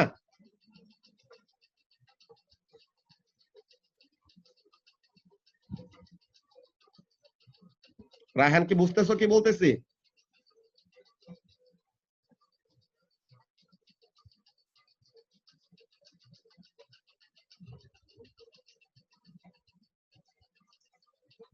এখানের জন্য আমাদের প্রত্যেকটা এনার্জির জন্য আমরা কি বলবো, এখানে আমরা প্রত্যেকটা এনার্জির জন্য এখানের মধ্যে দেখবো যে এই এনার্জি কতগুলা পার্টিকেলের মধ্যে আছে আর এই এনার্জি কতগুলা পার্টিকেলের মধ্যে আছে, এমন টাইপের। ওকে, সো তাহলে 9 জুল এনার্জি আছে 80টা পার্টিকেলের। সো তাহলে 80 molecules each have 9 joule of energy। বুঝতে পারতেছো আরিফিন কি বলতেছি? জি ভাইয়া। তো তাহলে 9 জুল করে এনার্জি আছে 80টা মলিকিউলের, দেন 11 জুল করে এনার্জি আছে 70টা মলিকিউলের, 8 জুল করে এনার্জি আছে 75টা মলিকিউলের। সো এইভাবে করে আমরা যখন নাকি total area under the graph করব, কি করব, যতগুলা টোটাল পার্টিকেল আছে সবগুলা পার্টিকেলের ইন্ডিভিজুয়াল এনার্জি গুলা আমরা যখন নাকি সাম আপ করব, ওকে, যতগুলা ইন্ডিভিজুয়াল পার্টিকেলের আমরা এনার্জি গুলা সাম আপ করব, তখন আমরা ফাইনালি কি পাবো? এরিয়া আন্ডার দা গ্রাফ পাবো না? যে area under the graph basically কি জিনিস? Area under the graph is basically an integration from limit 0 to যতটুকু পর্যন্ত আমরা নিতেছি, তাই তো মুস্তাকিম? যে এরিয়া আন্ডার দা গ্রাফ মানে কি আমরা এই কার্ভটাকে ইন্টিগ্রেট করব এই লিমিট থেকে এই লিমিট পর্যন্ত, তাই না? জি ভাইয়া। তো তাহলে প্রত্যেকটা এনার্জির সাথে এত এনার্জি কতগুলা পার্টিকেলের মধ্যে আছে, এত এনার্জি কতগুলা পার্টিকেলের মধ্যে আছে, এত এনার্জি কতগুলা পার্টিকেলের মধ্যে আছে, সবগুলা ইন্ডিভিজুয়ালি যদি আমরা কি করি, সাম আপ করি, দেন তাহলে total area under the graph আমাদেরকে কি দিবে? It will give us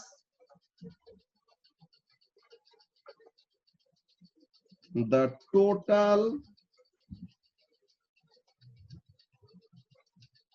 sum of energy of all the molecules। যে সবগুলা ইন্ডিভিজুয়াল মলিকিউলের প্রত্যেকটা মলিকিউলের এনার্জি প্লাস করে করে করে করে করে করে টোটাল যা আসবে, that will give us or that will be represented from the area under this graph। বুঝতে পারছো? সো তাহলে ম্যাক্সওয়েল বোলটজম্যান ডিস্ট্রিবিউশন কার্ভের এরিয়া আন্ডার দা গ্রাফ আমাদেরকে কি দিবে? ম্যাক্সওয়েল বোলটজম্যান ডিস্ট্রিবিউশন কার্ভের এরিয়া আন্ডার দা গ্রাফ আমাদেরকে total energy of all the molecules তাদের সামেশনটা দিবে। বুঝতে পারছো? জি ভাইয়া। তো তাহলে এই ব্যাপারটা আমাদের মনে রাখা লাগবে, এগুলা রিলেটেড আমাদের এমসিকিউ আসে, ঠিক আছে? তো এর জন্য এই ব্যাপারটা আমরা ডিসকাস করে রাখলাম যে এই number of molecules versus energy গ্রাফের এরিয়া আমাদেরকে কি দিবে, প্রত্যেকটা individual number of molecule into তার এনার্জি। তো তাইলে পরে এখানের মধ্যে ব্যাপারটা হলো এরকম যে এই জিনিসটাকে যদি আমরা টেবিল ফর্মে লিখি, নাম্বার অফ মলিকিউলস আর এনার্জি, তো তাহলে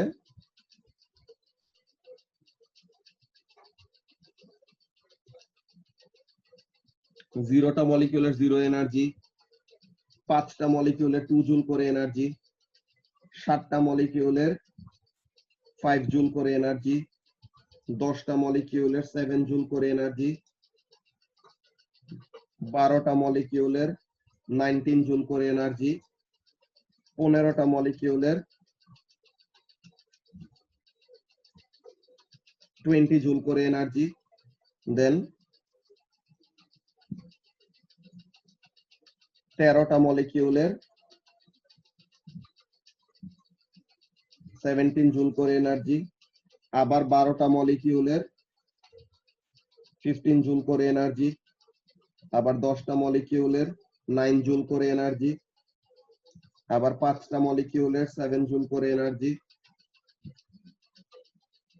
দেন এখানে আবার 3টা মলিকিউলের 5 জুল করে এনার্জি, 2টা মলিকিউলের 1 জুল করে এনার্জি, একটা মলিকিউলের 2 জুল করে, মানে 0.5 জুল করে এনার্জি। তো তাহলে ওভারঅল আমরা এইগুলা তো আমাদের নাম্বার অফ মলিকিউল, আর নিচে হলো আমাদের এই মলিকিউল গুলার কতটুকু করে এনার্জি আছে। তো তাহলে 5টা মলিকিউলে 2 জুল করে এনার্জি, 7টা মলিকিউলের 5 জুল করে এনার্জি, 10টা মলিকিউলের 7 জুল করে এনার্জি, এই সবগুলাকে যদি এখন আমরা এরকম গ্রাফে রিপ্রেজেন্ট করি, ব্যাপারটা কি আসবে, এরকম একটা নরমাল ডিস্ট্রিবিউশনের এমন একটা কার্ভের মতো নিয়ে আসবে, প্রায় ম্যাক্সওয়েল বোলসম্যান ডিস্ট্রিবিউশনের মতো। এন্ড ব্যাপারটা কি, প্রত্যেকটা পার্টিকেলের ইন্ডিভিজুয়াল এনার্জি গুলা নিয়ে যদি আমরা সাম করি, যে what will happen, actually area under the graph আমাদেরকে কি দিবে, দেখো তো মুস্তাকিম। 0টা পার্টিকেলের 0 করে এনার্জি, 5টা পার্টিকেলের 2 জুল করে, তো তাহলে 2 কয়বার প্লাস করব, 5 বার নাকি? এরপরে 7টা পার্টিকেলের 5 জুল করে এনার্জি, তো তাহলে 7 বার 5 প্লাস করব।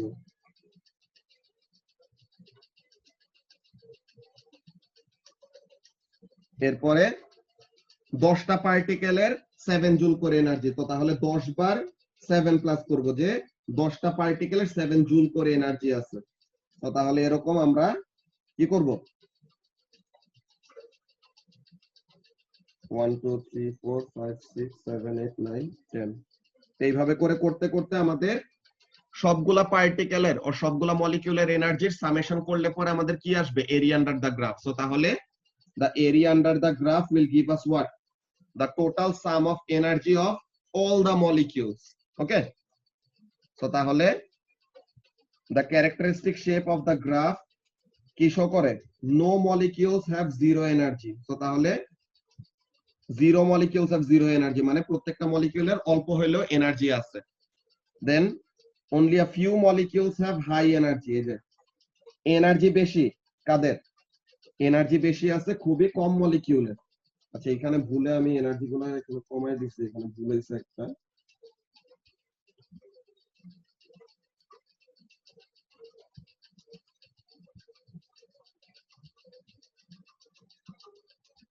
তো তাহলে বেশি এনার্জির ভ্যালু গুলা কত দেখো তো, হাই এনার্জির ভ্যালু গুলা 27, সরি 27 30 31 এমন টাইপের। আচ্ছা এই মিটিং এর টাইমার 1 মিনিটের কম আছে, নেক্সট টাই জয়েন করে আমাদের আর 2 মিনিট লাগবে, দেন আমরা আজকের ক্লাসটা শেষ করব।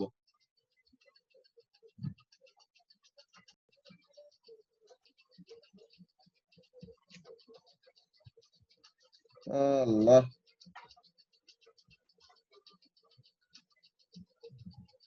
দাঁড়াও একটু 1 মিনিট, স্ক্রিন শেয়ারটা একটু প্রবলেম করতেছে। মোস্তাকিমকে এতদিন পরে লাইভে পেয়ে ভাল লাগতেছে।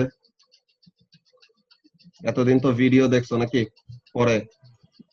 জি ভাইয়া, ভিডিও দেখছি আর ফেসবুক লাইভে ছিলাম। ও আচ্ছা, ফেসবুক লাইভে আসলে কে কে থাকে ওরকম পুরোপুরি দেখা যায় না, এটা হলো একটা সমস্যা।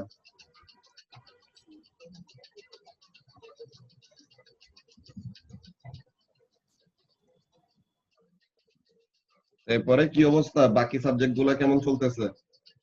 কেমিস্ট্রি কেমন লাগতেছে এটুতে? একটুও ভালো না। কেমিস্ট্রি ইউনিট 5 এ যখন নাকি সিনথেসিস পড়বা কি যে হবে, সিনথেসিস পুরা উইয়ার্ড জিনিস, যে কিসের সাথে কি মিলায় যে কি বানায়।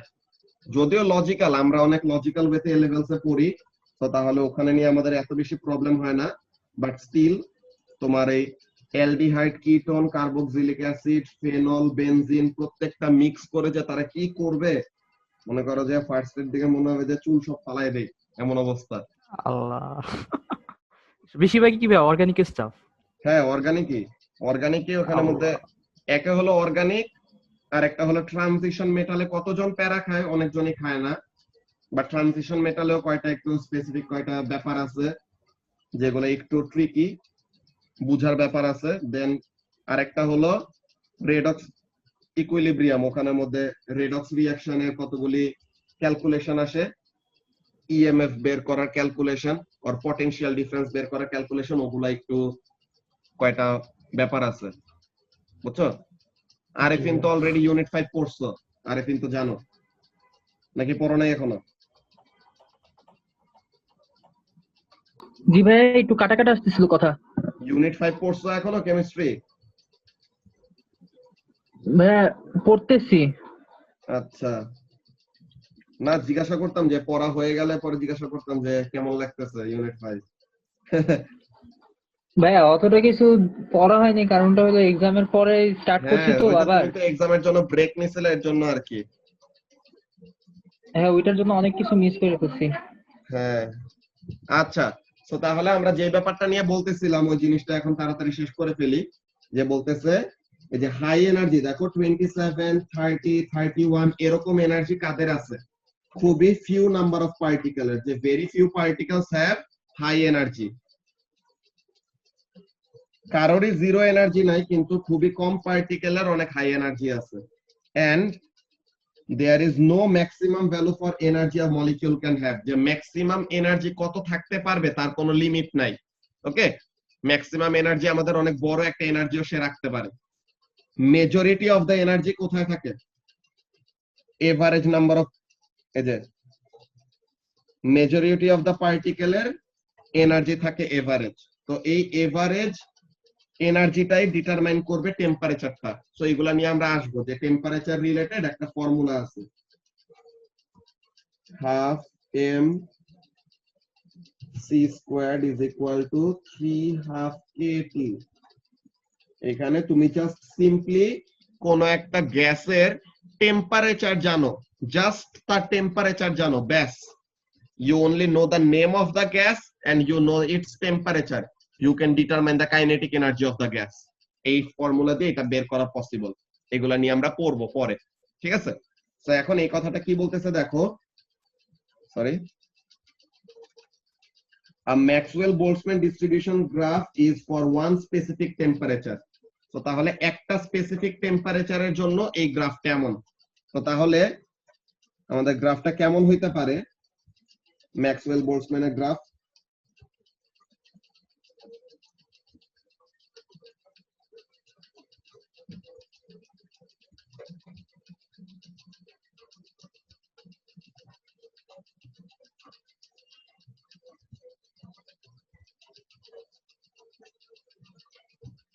এই যে আমি তিনটা গ্রাফ আঁকলাম, each graph represent a different temperature, ঠিক আছে?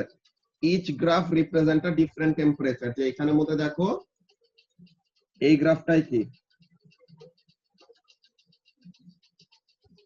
হাই এনার্জি আছে অনেকগুলা পার্টিকেলের, এইখানে কি বলে this number of molecule have maximum energy. এখানের মধ্যে this number of particle have maximum energy. So তাহলে প্রত্যেকটা আমাদের ডিফারেন্ট একটা টেম্পারেচার রিপ্রেজেন্ট করে। কোনটা হাইয়ার টেম্পারেচার রিপ্রেজেন্ট করে, কোনটা লোয়ার টেম্পারেচার রিপ্রেজেন্ট করে, এইটা নিয়ে আমরা এখন দেখবো যে কি বলতেছে। as the temperature changes so the graph changes। কেমন হয়? the peak on the graph move towards higher energies। তো তাহলে পিকটা কোন দিকে যায়?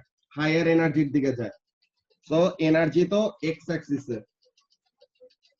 তো তাহলে পিকটা যত রাইটে যাবে, ওকে, পিক যত রাইটের দিকে যাবে টেম্পারেচার তত বেশি, আর পিক যত লেফটের দিকে আসবে টেম্পারেচার তত কম।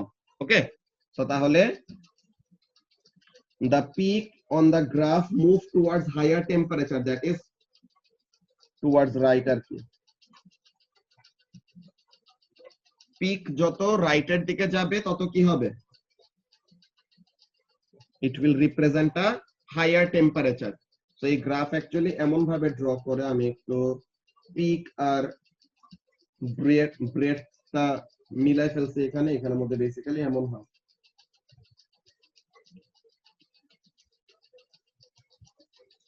এই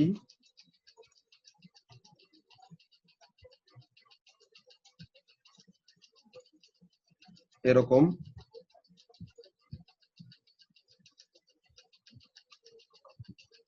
তো তাহলে এখানের মধ্যে কার পিকটা সবচেয়ে রাইটে আরিফিন? রেড, ইয়েলো আর গ্রিন? ভাইয়া রেডটার সবচেয়ে রাইটে। রেডটা সবচেয়ে রাইটে। সো তাহলে টেম্পারেচার হলো ম্যাক্সিমাম, তাই না? এই তিনটার মধ্যে কার পিকটা সবচেয়ে বেশি রাইটে? রেডেরটা। সো তাহলে তার জন্য টেম্পারেচার হলো ম্যাক্সিমাম। এরপরে সবচেয়ে কম কার? সবচেয়ে কম রাইটে কার? গ্রিন। গ্রিন। সো তাহলে তার টেম্পারেচারটা হলো সবচেয়ে কম। সো তাহলে তার টেম্পারেচার হলো সবচেয়ে কম, মিনিমাম। আর ব্লু হলো রেড এর থেকে লেফটে কিন্তু গ্রিন এর রেসপেক্টে রাইটে। সো তার মানে ব্লু এর টেম্পারেচার কি হবে? রেড এর টেম্পারেচারের থেকে কম কিন্তু গ্রিন এর টেম্পারেচারের থেকে বেশি। ওকে, সো তাহলে এরকম আমাদের গ্রাফ রিলেটেড কয়টা কোশ্চেন আসতে পারে, ওগুলো আমরা কোশ্চেন পেপারের মধ্যেও দেখবো যে এমসিকিউ রিলেটেড কতগুলি এমন কোশ্চেন আসে যে তোমাকে এমন একটা গ্রাফ দিয়ে দিল, দুইটা গ্রাফ দিছে যে এই এটা বললো গ্রাফ 1, এটা বললো গ্রাফ 1, এটা বললো গ্রাফ 2, এটা বললো গ্রাফ 3, দেন বললো যে কোন গ্রাফের টেম্পারেচার সবচেয়ে বেশি রিপ্রেজেন্ট করতেছে। সো কোনটা হবে? The right most peak. তো সবচেয়ে রাইটে কার পিকটা আছে? রেড এর। সো তাহলে graph 3 will have the highest temperature. বুঝতে পারছো মুস্তাকিম কেমন টাইপের কোশ্চেন? জি ভাইয়া। ওকে, সো তাহলে এই জিনিসটা ছিল আজকে আমাদের ডিসকাশন। আমরা নেক্সট ক্লাসে এই রুট মিন স্কয়ার স্পিড। লাস্টেরটা আবার বলবা, কাইটা আসছে শুনিনি। আচ্ছা, লাস্টেরটা এখানের মধ্যে দেখো তারিফ, লাস্টে বলছে এরকম বলো যে পিক, পিক মানে কি? হাইয়েস্ট পয়েন্ট, তাই না? হাইয়েস্ট পয়েন্টটা যত রাইটের দিকে থাকবে মানে কি? যত রাইটে যাবে মানে কি? এনার্জির ভ্যালু তত বেশি না? এইখানে এনার্জির ভ্যালু হলো কম, এনার্জি ভ্যালু কম, লো এনার্জি। এখানে এনার্জির ভ্যালু হলো মিডিয়াম, তো মিডিয়াম এনার্জি। আর এইখানে এনার্জির ভ্যালু হলো সবচেয়ে বেশি, তো এখানে হলো হাই এনার্জি। তো তাহলে রেড এর পিকটা কোন দিকে? হাইয়ার এনার্জির দিকে না? জি ভাই। তো তাহলে হাই এনার্জি কার থাকবে? যার টেম্পারেচার বেশি নাকি যার টেম্পারেচার কম? যার টেম্পারেচার বেশি। যার টেম্পারেচার বেশি। সো তাহলে পিক যত রাইটের দিকে থাকবে, মানে হাইয়েস্ট পয়েন্ট যত রাইটের দিকে থাকবে তত হাই এনার্জি পার্টিকেল, তো তার মানে তার কাইনেটিক এনার্জি বা তার টেম্পারেচার সবচেয়ে বেশি হবে। বুঝতে পারছো? হ্যাঁ। তো এই ব্যাপারটাই বলছে এখানের মধ্যে। ওকে, আচ্ছা ঠিক আছে, ঠিক আছে। তো তাহলে এইটা ছিল আমাদের আজকের discussion. Root mean square calculation নিয়ে আমরা নেক্সট ক্লাসে কথা বলবো, এন্ড নেক্সট ক্লাসে রুট মিন স্কয়ার স্পিড নিয়ে ফার্স্ট এর হাফ, এরপরে আমাদের বয়েলস ল, চার্লস ল, প্রেসার ল, ওইটা আমরা নেক্সট ক্লাসে ডিসকাস করব। ঠিক আছে? সো আজকের ক্লাস আমরা এখানে শেষ করি। আল্লাহ হাফেজ। আসসালামু ভাইয়া। ওয়ালাইকুম আসসালাম। আল্লাহ হাফেজ ভাইয়া। আল্লাহ হাফেজ। আসসালামু আলাইকুম ভাই। ওয়ালাইকুম আসসালাম।